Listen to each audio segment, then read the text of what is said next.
Welcome to the video review for Chapter 5.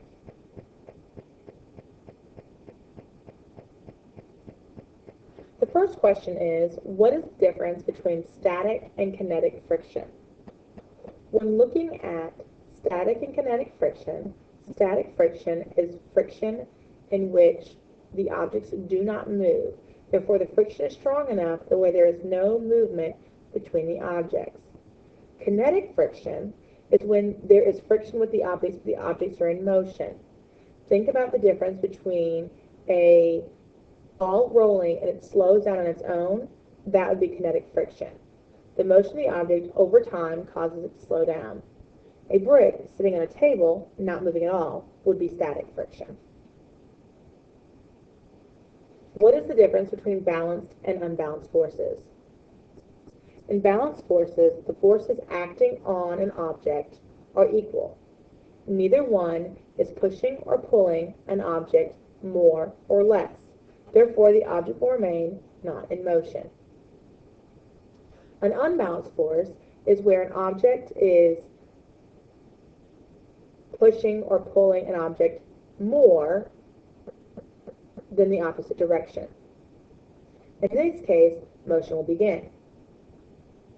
Once those forces are balanced, motion remains until they become unbalanced again, stopping the motion.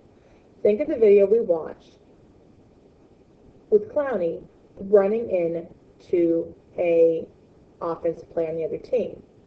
In the beginning, the forces are balanced and therefore no motion is occurring. Then the forces become unbalanced and clearly motion is occurring. Look at this graph. This graph represents velocity and time, or it's a velocity and time graph. There are several slopes represented here. Let's look at the slope labeled A. When looking at the slope labeled A, we see that the velocity decreased over time. If velocity is decreasing over time, the object is said to be decelerating. It is decreasing its velocity, or it has a negative acceleration. But when looking at slope B, you see the velocity is increasing over time. Therefore, you see that it has a positive acceleration, or it is accelerating. Here, when you look at C, you see that it is a constant velocity. The velocity has not changed over time. So it is not accelerating, nor is it decelerating. Remember to pay attention. If this said speed and time, we would be looking at different graphs. If this was speed and time, we would see that the velocity was increasing, but it doesn't necessarily mean that the velocity would be constant. If it was B, would be a constant velocity if this was speed time rather than velocity time. What happens to objects when they encounter friction? Think about a tennis ball on the tennis court. If you have a synthetic grass tennis court and your tennis ball moves on, as time moves on, the friction it opposes those motion and contact, and it slows it down. So, objects when they encounter friction will slow down or transfer some of their energy to heat. What two things impact gravity? There are two components that specifically impact gravity. One would be distance. The closer an object is, the more likely it would be attracted gravitationally or have a gravitational force to another object. The other is mass. Objects with large mass provide a larger gravitational pull. Think about why the Earth is attracted and in its orbit of the Sun relative to Jupiter. Its location. Both objects have large masses, but it's the location of the Earth relative to the Sun rather than Jupiter that allows us to orbit the Sun rather than Jupiter. Look at these ticker tape diagrams. Each one of these correlates with a scenario. Think about driving in the back seat or riding in the back seat of your mom's car. Every second you drop a water balloon on the road. These dots represent those balloons. When your mom is going slow, you're able to drop many more balloons over a given time in each second. When she speeds up, the space between the balloons is greater. Therefore, she's accelerating. So in this ticker tape, you see it's accelerating. Here, the balloon drops are equally distanced apart. Therefore, it is a constant speed, and she is neither accelerating nor decelerating. Here, originally, she is accelerating and going faster, therefore the balloons are more spread out. But then, as she moves on, it slows down and is decelerating because they get closer together. So within that second, you can drop more because she's not going as fast. Units to know. The unit for weight is newtons. Weight is impacted by a force, gravity. Therefore, it is a force. It's a force that's acting on objects. Therefore, its unit is newtons. The unit for mass would be grams or kilograms because a force is not acting on that object. Speed, the unit takes into account the distance and time used in the formula. Distance being meters or kilometers, time being minutes, seconds, or hours. So you would write it as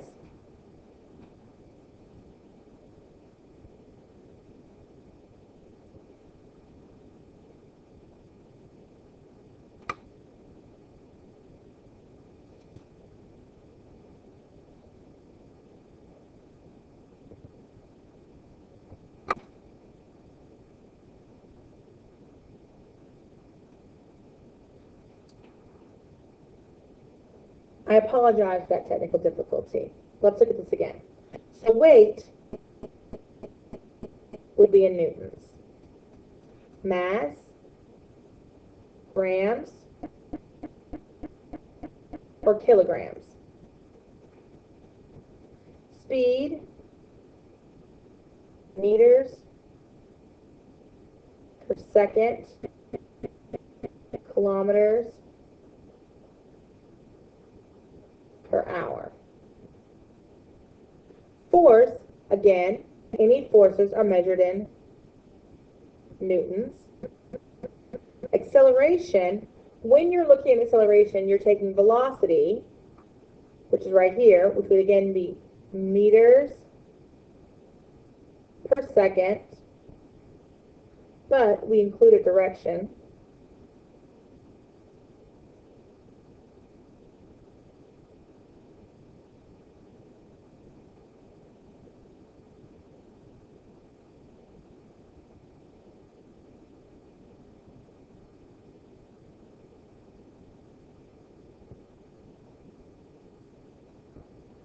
Okay. So, since velocity is meters per second plus direction, when we're looking at acceleration, we are dividing a change in velocity divided by time. So, it would be meters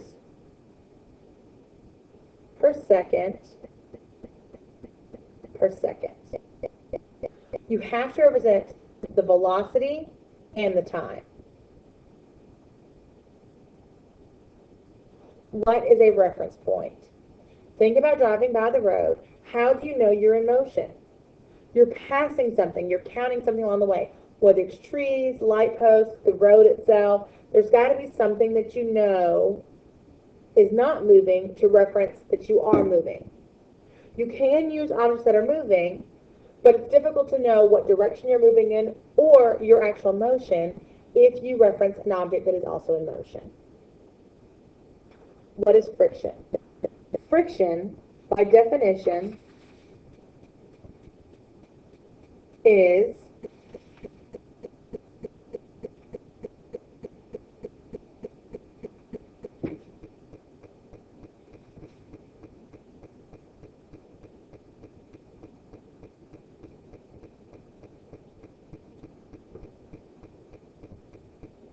a force that opposes motion between objects that are touching. So whenever you have two objects that are in contact, they're going to have some type of friction. This is dependent on how high their hills are compared to their valleys in relationship to each other. Lower hills and valleys create less friction. Higher hills and valleys create more friction. If friction didn't exist, objects would just continuously move forever. Friction are one of the key forces that create that balanced-unbalanced force. Also with friction, the more mass you have, the more gravitational pull, which means the more it's pushed down to each other, and it causes greater friction. Velocity. Velocity is defined as speed with direction. It's the rate of speed in a given direction. So it's the amount of distance you cover in a given amount of time going in a specific direction. A force is a push or pull. Forces use the unit newtons to determine how much force is applied. When you want to find net force, if they're going in opposite directions, you subtract and include the direction. If you want to find net force and they're going in the same direction, you add them together. Make sure when you're solving net forces, you include both the units as well as the direction for credit. Gravity is the force of attraction between objects with mass. You must have mass to have a gravitational pull.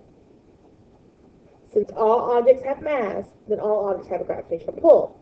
The amount of gravitational pull is determined by the distance it is to other objects and the amount of mass that it has.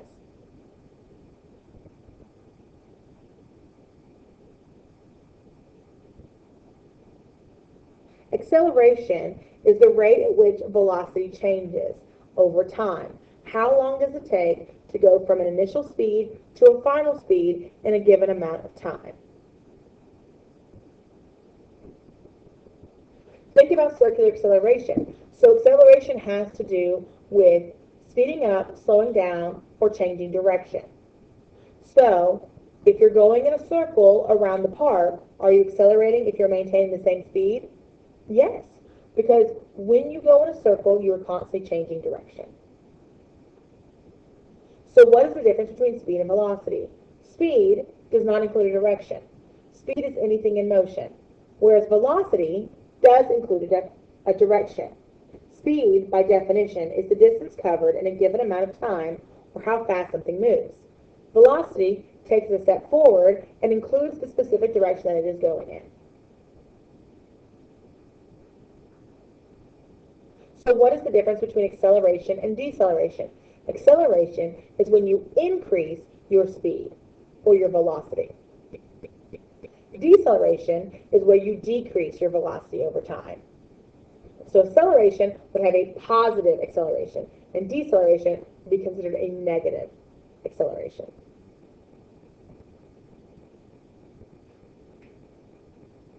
The law of universal gravitation states that all objects are attracted to each other.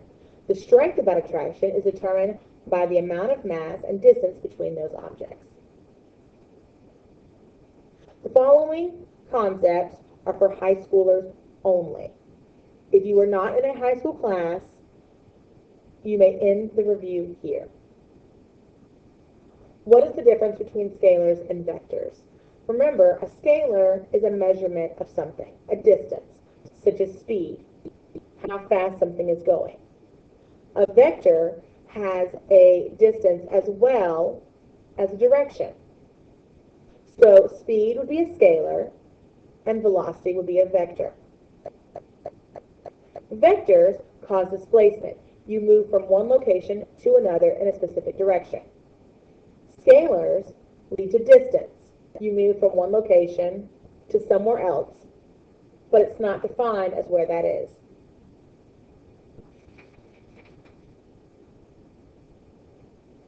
For example,